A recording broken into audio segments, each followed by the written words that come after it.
поплыли на таком корабле. Вот они и плывут.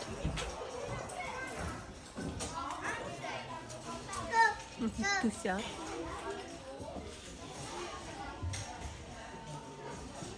Боже, как прикольно.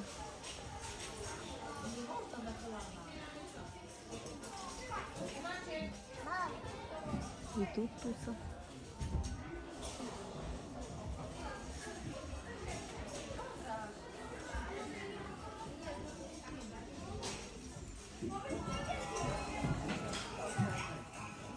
Капец, сколько же его надо было строить.